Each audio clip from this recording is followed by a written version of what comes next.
One of the essential needs for a hospital is water to care for the patients that you're going to care for.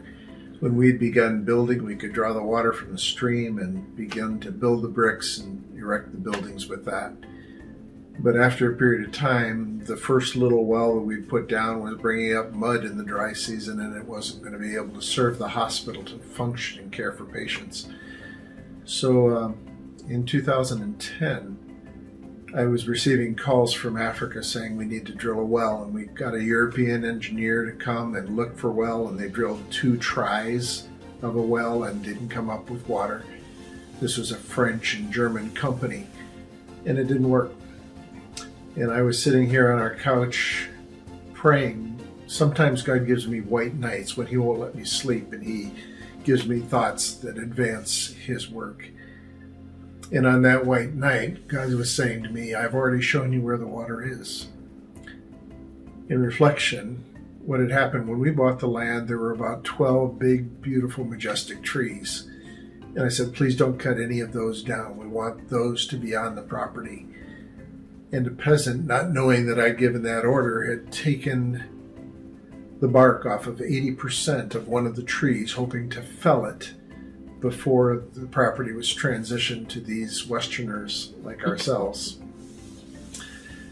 When I saw it a couple months later, I was angry. And I went to the governor, I went to the mayor, and I said I had asked that no trees be cut down. And they apologized, and ultimately the peasant heard about it, and the tree kept its last 20% of the bark. But now, 4 years later, that tree was still standing, and it still had green leaves at the top, with only 20% of its bark.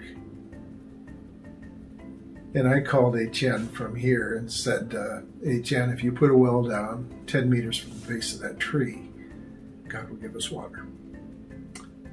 And they did it. They had to go down almost 100 yards deep, 300 feet deep.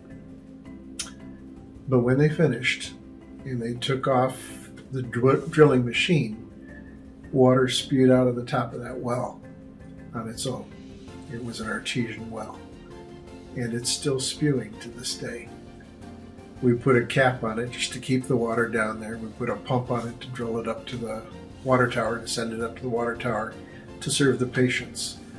But it is serving the 200 patients that are there per day, either in the clinic or in the inpatient care, and 300 kids in the adjacent school who come for their schooling.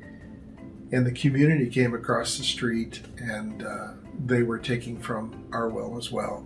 It's providing enough for all of us, and it's excellent water that God provided. The land is called worthless land because it's so hard. In a sense, God was saying, you can hit this rock and I will give you water. And He did. We praise Him for that.